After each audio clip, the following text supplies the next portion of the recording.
அனைவருக்கும் வணக்கம். இது உங்கள் கிரண் பயிற்சி மையம். இப்ப நம்ம இந்த வீடியோவில் போலீஸ் கான்ஸ்டபிள் இந்த 2025க்கு நோட்டிபிகேஷன் கூடிய விரைவில் அறிவிக்க போறாங்க. அப்ப அதுக்கான ப்ராசஸ் எல்லா ஸ்டூடெண்ட் மத்தியிலையும் ரொம்ப வேகமா இருக்கணும். ரொம்ப ஸ்லோ பண்ணாதீங்க, இன்னும் டைம் அதிகப்படுத்துங்க. கரெக்டா எந்தெந்த போர்ஷன் கிளியரா ஸ்டாண்டர்ட் வைஸா படிக்கிறது பெஸ்ட். சிக்ஸ்த்ல இருந்து ஏன்னா உங்களுக்கு டைம் இருக்கு, அதனால 6th இருந்து 10th வரைக்குமே நீங்க என்ன பண்ணுங்க, ஸ்டாண்டர்ட் வைஸா நல்லா கிளியரா முடிச்சீங்கன்னா உங்களுக்கு அது அப்ப படிக்குள்ளதான் உங்களுக்கு. ஏன்னா இப்போ 6th ஸ்டாண்டர்ட்ல உங்களுக்கு தேவையில்லாத ஒரு பாடம்னு நீங்க ஒதுக்கிட்டு போவீங்க. ஆனா அதுக்குள்ள பாத்தீங்கன்னா மேலும் அறிந்து கொள்ளும் சொல்லிட்டு ஒரு பாக்ஸ் கொடுத்துருப்பாங்க. அதுக்கப்புறம் பாத்தீங்கன்னா உள்ள கண்டென்ட்ல உங்களுக்கு தேவையான ஒரு இதை கொடுத்துருப்பாங்க. அப்ப அது மாதிரி நீங்க ஸ்டாண்டர்ட் வைஸா படிச்சீங்கன்னா நீங்க எந்த ஒரு போர்ஷனையும் விட மாட்டீங்க, எந்த ஒரு முக்கியமான ஒரு கொஸ்டின்ஸையும் நீங்க விட மாட்டீங்க. ஏன்னா ஈஸியா நம்ம போய் என்ன பண்ணலாம், கவர் பண்ணிடலாம். இப்ப இந்த வீடியோ எதுக்கு அப்படின்னு பாத்தீங்கன்னா, இப்ப போலீஸ் கான்ஸ்டபிளுக்கு என்னென்ன எலிஜிபிலிட்டி, ஏஜ் என்ன எலிஜிபிலிட்டி வேணும், ஹைட்டு பிளஸ் ரிசர்வேஷன். இந்த ரிசர்வேஷனை நீங்க கிளியரா தெரிஞ்சுக்கிட்டீங்க அப்படின்னா தான், இப்போ ஒரு 4000 பேர் எடுக்க போறாங்க அப்படின்னா, இப்ப நீங்க இப்போ 4000 பேர் எடுக்கிறாங்க.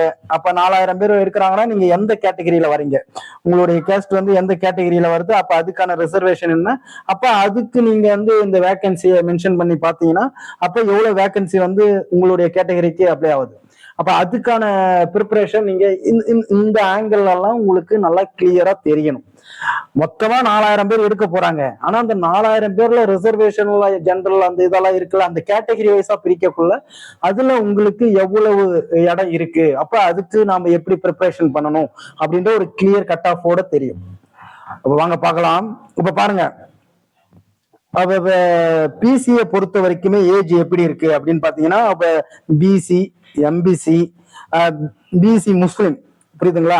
இப்ப இவங்க எல்லாருக்குமே ஏஜ் இது வரைக்கும் 28 தான் கொடுத்துருக்காங்க. இப்ப நான் உங்களுக்கு ஷோ பண்ணி காட்டுறது டிஎன்யூஆர்பி வெப்சைட்ல இருந்து காட்டுறேன். இப்ப 28 இயர்ஸ், இப்ப 28 வயசு இருக்கிறவங்க அப்ளை பண்ணுங்க. இப்ப அவங்க நோட்டிபிகேஷன்ல எந்த டேட்டு மந்த் இயர் எதுல எந்த டேட்ல பிறந்தவங்க அப்ளை பண்ணலாம் அப்படின்றத கிளியரா கொடுத்துருப்பாங்க. ஏன்னா இப்ப ஏஜ் பத்தின ஒரு கேசஸ் போயின்னு இருக்கு, ஹியரிங் ஒன்றும் வரல. இப்ப அதுக்காக இப்ப நிறைய பேர் டவுட் கேட்டீங்க, அதனால நான் சொல்றேன். இப்ப எஸ்சி எஸ்டியா இருக்கிறீங்க, எஸ்சி எஸ்டி, அவங்களுக்கெல்லாம் எஸ்சி எஸ்டி அவங்களுக்கெல்லாம் 31 ஏஜ், புரியுதுங்களா? இப்ப டிரான்ஜெண்டர் அவங்க இருக்கிறீங்க அப்படின்னா அவங்களுக்கும் 31 ஏஜ். இப்ப விடோவா இருந்தீங்கன்னா 37. அப்ப எக்ஸ் சர்வீஸ் மேன் அப்படின்னா 47. இப்ப இவங்களுக்கு ஏஜ் கொடுத்து இப்ப இந்த டிஎன்யூஆர்பி 2025க்கான பிசி போலீஸ் கான்ஸ்டபிள் ரொம்ப ரொம்ப ஒரு முக்கியமான ஒரு எக்ஸாம் இது. இப்ப ஏன்னா நிறைய பேருக்கு ஏஜ் பாராவும். இப்ப அவங்களுக்காக நாங்க ரொம்ப ஸ்பெஷலா டெஸ்ட் பேட்ச் கண்டக்ட் பண்றோம். இது முழுக்க முழுக்க ஆன்லைன் டெஸ்ட் பேட்ச். ஆகஸ்ட் 18 இருந்து ஸ்டார்ட் பண்றோம். நல்லா ஞாபகம் வச்சுங்க, ஆகஸ்ட் 18 ஒண்ணு இருக்கிறது ஒரு வாரம் தான். கங்கை அப்படின்ற தலைப்புல உங்களுக்கு நியூ டெஸ்ட் பேட்ச் ஸ்டார்ட் பண்ண போறோம். முழுக்க முழுக்க உங்களுக்கு நான் என்னென்ன கொடுப்பேன் அப்படின்றத டீட்டெயிலாவே நான் சொல்லியிருக்கிறேன். இப்ப இன்னொரு வாட்டி சொல்ற பாருங்க, 6th இருந்து 10th வரைக்கும் உங்களுக்கு டோட்டல் மெட்டீரியல் அப்படியே உங்களுக்கு ஸ்டாண்டர்ட் வைஸா நான் கொடுப்பேன். அதே மாதிரி 6th இருந்து 10th வரைக்கும் புக் பேக் ஆன்சரோட உங்களுக்கு நான் பிடிஎஃபா கொடுத்துருவேன். இதெல்லாம் எப்ப கொடுக்கணும் அப்படின்றத நான் கிளியரா சொல்லுவேன். இப்ப 6th இருந்து 10th வரைக்கும் உங்களுக்கு ஸ்டாண்டர்ட் வைஸா தான் நம்ம டெஸ்ட் கண்டக்ட் பண்ணுவோம். இப்ப சைக்காலஜி பொறுத்த வரைக்கும் எக்ஸ்பிளைன் வீடியோ கொடுத்துருவேன். தமிழ் தகுதி தேர்வுக்கெல்லாம் நீங்க பயப்படவே தேவையில்லை. ஏன்னா நம்ம எக்ஸாம் கண்டக்ட் பண்ற அந்த டெஸ்ட் நீங்க படிச்சாலே போதும். அதே மாதிரி ப்ரீவியஸ் கொஸ்டின்ஸ் எல்லாத்தையும் உங்களுக்கு நான் என்ன பண்றேன், பிடிஎஃபா ஆன்சரோட உங்களுக்கு கொடுத்துருவேன். அதையும் படிக்க சொல்லிடுவேன். நடப்பு நிகழ்வுகளும் சேம் அப்படிதான் இருக்கும். இப்போதைக்கு நம்ம 6th இருந்து 10th வரைக்கும் நம்ம என்ன பண்ண போறோம், டார்கெட் ஒண்ணா முடிச்சு டெஸ்ட்ல கொண்டு வர போறோம். இப்ப டெஸ்ட்டை பாருங்க. இதான் டெஸ்ட் ஷெட்யூல் டிஸ்கிரிப்ஷன் கீழே கொடுக்குறேன், பாருங்க. ரொம்ப யூஸ்ஃபுல்லா ஒரு டேர்ம் வைஸா எப்படி கொடுத்துருக்கிறேன் அப்படின்றத கிளியரா பாருங்க. பார்த்துட்டு அதுக்கப்புறம் ஜாயின் பண்ணுங்க. இப்ப இதே பீஸ் அமௌண்ட் எல்லாம் பாத்தீங்கன்னா ரொம்ப ரொம்ப கம்மி. ஏன்னா உங்களுக்கு நான் மெட்டீரியல் கொடுத்துருவேன், புக் பேக்கை கொடுத்துருவேன், எல்லாமே நான் உங்களுக்கு பர்ஃபெக்டா பண்ண போறேன். அது ஜஸ்ட் ஒரு 1000 ரூபாய் மட்டும் தான். இப்ப நியூ ஸ்டூடெண்டா இருக்கிறீங்க அப்படின்னா 1000 ரூபாய் மட்டும் தான் பீஸ். இப்ப ஓல்டு ஸ்டூடெண்ட் அப்படின்னா 500 ரூபாய் மட்டும் தான் பீஸ். நீங்க இந்த நம்பருக்கு 7904182924 இந்த நம்பருக்கு நீங்க ஜிபே, போன்பே, பேடிஎம் எது வேணாலும் பண்ணலாம். பண்ணிட்டு ஸ்கிரீன்ஷாட் எடுத்து அனுப்புங்க. கண்டிப்பா உங்களை அடுத்த நோடி என்ன பண்றேன், நான் குரூப்ல ஜாயின் பண்ணிடுவேன். இப்போ ஒரு வாரம் தான் இருக்கு. இந்த வாய்ப்பை மிஸ் பண்றாதீங்க. ஏன்னா எடுக்க போற வேகன்சி வந்து ரொம்ப ரொம்ப கம்மி. இதை வந்து ஃபர்ஸ்ட் முயற்சியா எடுத்து நல்ல பர்ஃபெக்டா கிளியரா பண்ணுங்க. ஒரு ஒரு ஒரு ஒரு டெஸ்ட்டும் கிளியரா அட்டன் பண்ணி அடுத்தடுத்த ஸ்டேஜ் போக்குள்ள ஆட்டோமேட்டிக்கா நீங்க என்ன பண்ணுவீங்க, கான்பிடன்ட் வந்துடும். கண்டிப்பா வெற்றி அடைந்தீங்க. வெற்றி நமது. All the best. Thank you. Okay, இதான் ரிசர்வேஷன், கம்யூனிவல் ரிசர்வேஷன். இந்த இந்த பேசிக்க உங்களுக்கு நல்லா கிளியரா தெரியணுங்க. ஒரு ரிசர்வேஷன் வந்து உங்களுக்கு வேலை வாய்ப்புல எந்த அடிப்படையில ரிசர்வேஷன் கேட்டகரி வைஸ் பிரிச்சிருக்காங்க, இப்ப அதை நீங்க கிளியரா புரிஞ்சுக்கணும். இப்ப ஜஸ்ட் நான் உங்களுக்கு ஒரு டீட்டெயிலுக்காக சொல்றாங்க. இப்ப 100 வேகன்சி எடுக்கிறாங்க. இது வந்து உங்களுக்கு எக்ஸாம்பிளுக்காக நான் சொல்றேன். இப்ப 100 பேர் வந்து கால்ஃபர் பண்ணிருக்காங்க. அப்ப ஓப்பன் கேண்டிடேட் இப்ப மொத்தமாவே தமிழ்நாட்டை பொறுத்த வரைக்குமே 69% வந்து ரிசர்வேஷன் ஃபாலோ பண்றாங்க. அப்ப தமிழ்நாட்டுல மொத்தமே 69% ரிசர்வேஷன். அப்ப மீதி ஓப்பன் கேண்டிடேட்டுக்கு 31% கிடைச்சிரும். இப்ப பிசியா இருக்கிறவங்களுக்கு 26.5%. இப்ப நான் வந்து நோட்டிபிகேஷன் வந்து ஒரு 100 பேர் கால்ஃபர் பண்ணிருக்காங்கன்னு வச்சுங்க. அப்ப 26.5%னா அப்ப இந்த 100 பேர்ல 26 பேர் வந்து யாரா இருப்பாங்கன்னா பிசியா எடுக்கணும், பிசி எடுக்கணும். 26 பேர் வந்து யாரு எடுக்கணும், பிசிஏ எடுக்கணும். இது வந்து பிசி 26 பேர் வந்து பிசி எடுக்கணும். அதுக்கு அடுத்தது பிசி முஸ்லீம் கொடுத்துருக்காங்க. அப்ப பிசி முஸ்லீமுக்கு பாருங்க 3.5%. அப்ப 3.5%னா அப்ப பிசிஎம்முக்கு வந்து ஒரு 4 பேர் வேணும். பிசிஎம்முக்கு வந்து இதுல 4 பேர் எடுப்பாங்க. அதுக்கு அடுத்தது பாருங்க எம்பிசி. இப்ப எம்பிசிக்கு வந்து எத்தனை பேர் இருப்பாங்க அப்படின்னு பாத்தீங்கன்னா 20% உங்களுக்கு ரிசர்வேஷன் இருக்கு. எம்பிசிக்கு வந்து 20% ரிசர்வேஷன் இருக்கு. அப்ப எம்பிசிக்கு எத்தனை பேர் எடுப்பாங்க அப்படின்னு பாத்தீங்கன்னா இப்ப எம்பிசிக்கு வந்து 20 பேர் எடுப்பாங்க. அப்ப 100 பேர்ல 20 பேர் எம்பிசி. அதுக்கு அடுத்தது எஸ்சி ஷெட்யூல் காஸ்ட். இப்ப எஸ்சிக்கு எவ்வளவு பர்சன்டேஜ் பாத்தீங்கன்னா 15%. இப்ப 15% வந்து யாருன்னா எஸ்சியா எடுப்பாங்க. அப்ப எஸ்சி வந்து 15% பேர் எடுப்பாங்க. இப்ப எஸ்சி அருந்ததியர் அவங்களுக்கு வந்து 3%. எஸ்சி அருந்ததி, அது எஸ்சிஏ அப்படின்னு சொல்லுவாங்க. இப்ப எஸ்சிஏ வந்து எத்தனை பேர் எடுப்பாங்க அப்படின்னு பாத்தீங்கன்னா 3 பேர் எடுப்பாங்க. இப்ப எஸ்டி பழங்குடியினர் இருக்கிறாங்களா, அப்ப அவங்க வந்து 1%. அப்ப 1 பேர் ஒருத்தவங்களை எடுப்பாங்க. அப்ப கூட்டி கழிச்சு பாருங்க, ஓப்பனுக்கு வந்து 31 பேர் எடுக்க போறாங்க.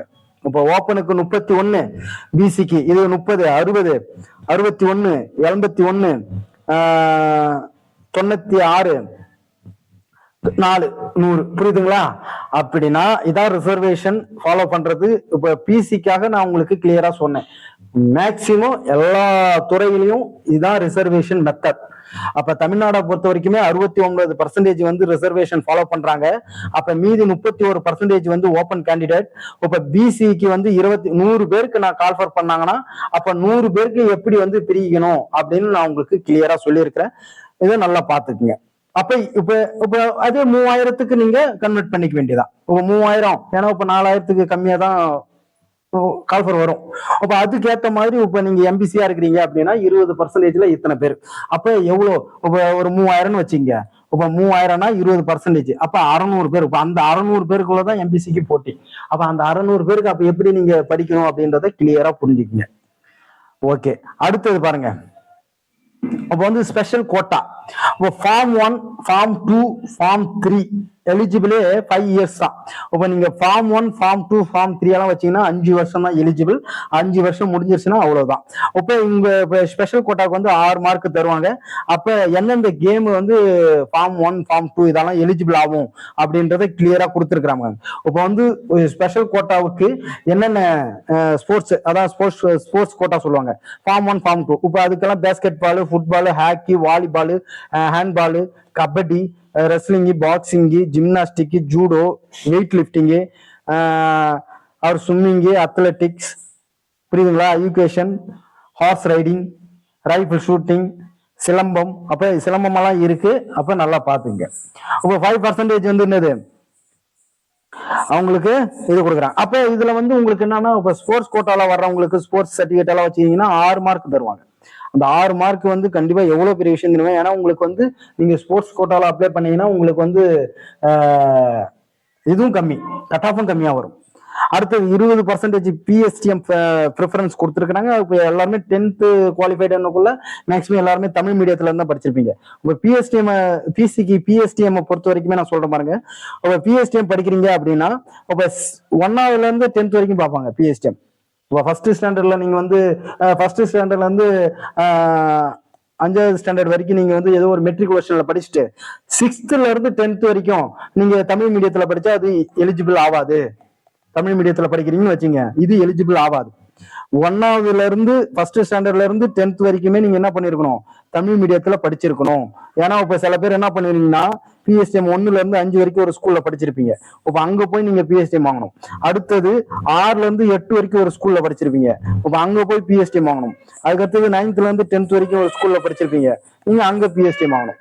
அப்ப நான் சொல்ற கேட்டகரியெல்லாம் படிச்சீங்க அப்படின்னா அப்ப 3 இடத்துல பிஎஸ்டிஎம் வாங்கி நீங்க அப்லோட் பண்ணணும். புரியுதுங்களா? அப்ப இப்ப இதுல எதனா ஒரு இடத்துல நீங்க மெட்ரிகுலேஷன்ல படிக்கிறீங்க அப்படின்னா இது வந்து எலிஜிபிள் ஆகாது.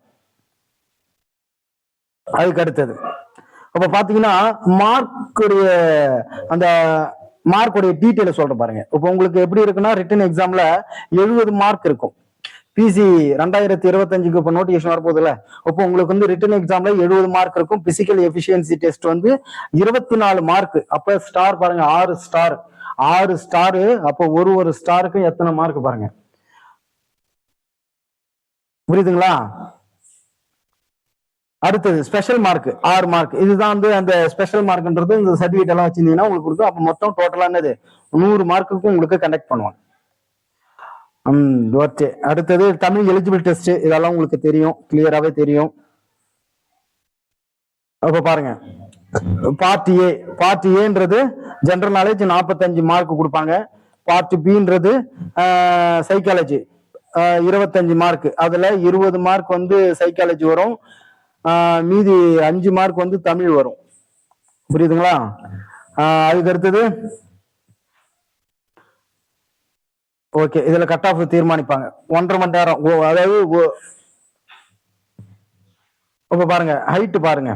இப்ப ஹைட் மெஷர்மெண்ட் பாத்தீங்கன்னா ஓசி, பிசி, எம்பிசி இவங்க எல்லாருக்குமே 170 சென்டிமீட்டர். இப்போ எஸ்சி எஸ்டிக்கெல்லாம் 167 சென்டிமீட்டர். புரியுதுங்களா?